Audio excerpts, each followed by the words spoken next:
7, 8, 9, 10, 11, 12, 1, 2, 3, 4. 10 hours! Ang nag-edit ako po. Nakakapagod. Sa wakas, eto na. Panoorin nyo na.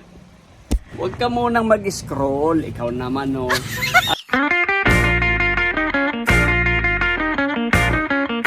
Alam ko, gustong-gusto mo nang umalis. Papunta sa Amerika, sa UK, sa Europe, sa New Zealand, sa Australia, at kung saan-saan pa. Lalo na doon sa mga bansa na summer ngayon doon. Kaya gustong-gusto mo nang umalis. Pero kung ikaw ay first timer pa lang naaalis, medyo excited ka, hindi mo alam kung paano gagawin mo, di ba? Parang gusto mo nang hakutin lahat pag alis mo para pagdating mo ron kumpletong-kumpleto ka. Pero paano? Paano? Nagbakal pa. Paano? Kapag yung pupuntahan mong lugar, marami. Paano kung gusto mong maglakad-lakad dahil summer? Lalo na kung pupunta ka sa New York, ay naku po, ang daming activities. Marami ka mapupuntahan. Hindi ka mag-i-stay sa hotel mo o sa bahay ng pamilya mo or kaibigan mo. Marami sigurado. So itong gagawin ko ngayon ay magbibigay ako sa iyo ng tip. Ito base lang to sa experience ko mula 2009 hanggang 2022 na pagta-travel sa labas ng Pilipinas, sa Southeast Asia, sa Amerika at sa Europe. So itong mga idea na to baka sakali makatulong sa iyo bilang isang Pilipino kasi mahirap tanggapin ito sa totoo lang. Ilang taon bago ko na pagtanto na dapat pala talaga is ganito lang ang gawin ko para hindi ako mahirapan sa pag-travel ko. Lalo na kung nag-i-stay ka sa iba't ibang lugar ng maigsing panahon. Okay? Halimbawa sa Europe, 10 bansa yung gusto mong puntahan tapos ang dami mong bitbit. So ang unang ituturo ko sa inyo ay ang tinatawag na travel light. Bakit kailangan mag-travel light ka lang? Nakakahinayang yung 25 kilos na baggage allowance. Pero bakit pagpapunta ka, kailangan travel light lang. At pagpa-uwi, doon ka magdala ng marami. Kasi pag uwi mo ng Pilipinas, isa na lang ang pupuntahan mo, yung bahay mo at hindi ka na aalis. Okay? Pero kung ikaw ay pupunta sa ibang bansa at marami ka pang pupuntahan, hindi ka mag-i-stay sa isang lugar, huwag mo nang bitbitin lahat. At ito yung idea na ituturo ko sa inyo one by one. Sana may makuha kayong technique. Base lang ito sa experience ko. At pwedeng mali ako, pwedeng tama kayo, pwedeng tama ako, mali kayo. Ang importante dito, na nakakatulong yung experience nyo at nakakatulong din yung experience ko para pareho tayong may matutunan. So dito na natin simulan. Ito yung video nung nasa airport ako ng LaGuardia sa New York. At ito ang aking experience.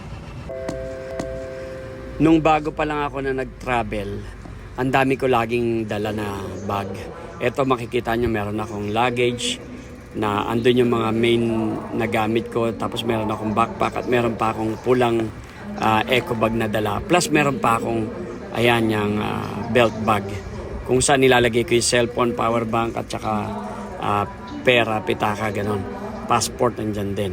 Sa totoo lang, kung magta-travel ka at hindi ka naman mag-i-stay ng matagal sa lugar na yon, mas makakabuti kung magdadala ka lang ng konti or travel light lang. Kasi makikita mo, mas mabilis ka kumilos, wala kang makakalimutan, at yung kamay mo, walang bitbit. Kung meron kang bitbit pareho sa kanan at kaliwang kamay mo, mahihirapan ka. Lalo na dyan sa New York, maraming mga train station dyan kung saan ilang floors bago ka makaakyat sa taas or bago ka makababa. At pag travel light at konti lang ang dala mo, mas madali ka makakakilos. Kaya mula noon, hindi na ako nagdadala ng maraming gamit. Ayan, ang dala ko lang is yan na yung pinakakonte kasi merong nagbigay sa akin ng pagkain. Kaya dun ko nilagay sa bag na pula na yon. Tapos yung luggage ko naman na maliit, nandun yung mga jacket kasi pag malamig dyan sa New York, ganyan, kailangan may dala ka mga jacket, makakapal. So meron akong dalang isa pang luggage pero hindi naman ganun kabigat. Importante na konti lang yung dala mo at hindi mabigat para hindi ka mahirapan. So eto nga pala sa LaGuardia Airport ito sa New York. Nandyan ako kasi naisipan ko na imbis na matulog ako sa hotel or pumunta ako sa bahay ng mga kaibigan ko na nag-invite sa akin na medyo malayo sa city, sabi ko wag na lang kasi mahirapan din ako pag gusto ko mamasyal. Kaya naisipan ko maghanap ng pwedeng matulugan na libre at dyan ako nakahanap ng matutulugan sa LaGuardia Airport. Bago pa lang yan nung nandyan ako, kaya hindi pa sila mahigpit. Pero kapag nakita kanila sa CCTV na palaging andyan, lalapitan kanila at hihingihan kanila ng boarding pass. At pag wala ka nun, papaalisin ka. Buti na lang, meron ako mga naging kaibigan dito. Ito si King Kinakulot at saka yung isa na kamukha ni Tim. Itong dalawang to nakilala ko rito tapos in-interview ko. Tapos yung isa, mabait yan, sobrang bait yan. Dinadalhan ako niya ng pagkain araw-araw habang nandyan ako. Kasi 10 days akong natulog dyan sa LaGuardia Airport. Dahil nga nagtitipid ako sa pamasahe at nagtitipid din ako sa oras. Gusto ko ma-maximize ko yung oras ko at may makilala akong mga tao sa iba't ibang lugar. At naisip ko, hindi ka naman basta makakapasok kasi sa airport kung wala kang ticket or boarding pass. Lalo na doon sa section kung saan, kung napanood niyo yung pelikulang The Terminal ni Tom Hanks, yung section na yun, sa loob na yun. Hindi ka makakapasok doon. Kaya nagpunta ako dito sa baggage claim floor. Kasi pag dyan ka nagpunta, pwede kang pumunta dyan para kunin yung baggage mo. Hindi ka nila sisitahin. Pero kapag gabi na, syempre wala nang mga tao. Kapag konti lang yung mga tao, magtataka sila bakit nandyan ka. Kasi bawal nga magstay dyan kung wala ka namang baggage na i-claim. Kasi kapag na-claim mo na yung baggage mo, usually umaalis na yung mga tao. Pero maganda kasi dito, mula dyan sa airport na yan, mula dyan, papunta sa Manhattan, palabas, merong free na bus. Kaya hindi ako gumagastos sa pamasahe at hindi rin ako gumagastos sa pagkain.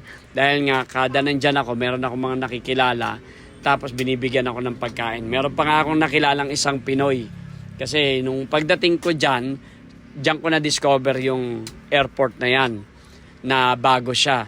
Tapos, hindi ko mahanap yung baggage ko dahil syunga ako sa paghahanap.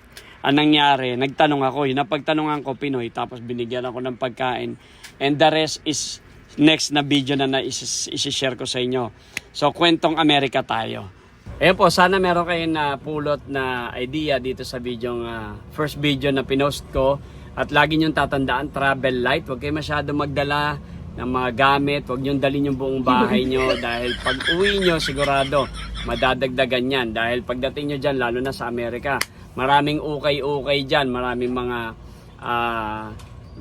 may tawag doon parang, garage sale. Hindi garage sale. May garage sale, tapos meron pa isa. Thrift store, maraming thrift store dyan. Yung mga thrift store na yan, marami kayong mabibili, promise. Meron akong isang nabilhan dyan, isang plastic bag. Siguro ganito kalaki yung plastic bag pag nabuksan mo na. Isang ganon, $5 lang, babayaran mo. Pupunuin mo yung kahit gaano karami. Or sabihin na lang natin half nito. Yan, half nito. Yan, pupunuin mo, $5. Kung damit yung kailangan mo na po, ang dami mo malalagay dyan. Sa halagang 250 pesos. So yun lang po, maraming salamat at ito po ang aking first video, day 1 sa ating 101 videos na ipopost every day hanggang sa makarami tayo. Kung 101 times 3, ang target ko is 3 videos a day. So 303 videos sa loob ng 101 days. Alright, bye-bye! If I can Make it there, I'll make it. So nandito tayo sa may dito tayo sa may baggage claim. 3, 2, 1. Tatanong ako kasi hindi ko makita yung baggage ko eh. May nakita tayo. Hello, are you Filipino? Oo, Filipino. Oh, kuya, Filipino. Okay. Ayos, kuya. Filipino ka pala eh. Kuya, Oh, kuya, ano tatanong lang ako kasi Kumusta? yung bag ko hindi ko makita kanina pa. Ako kanina pa.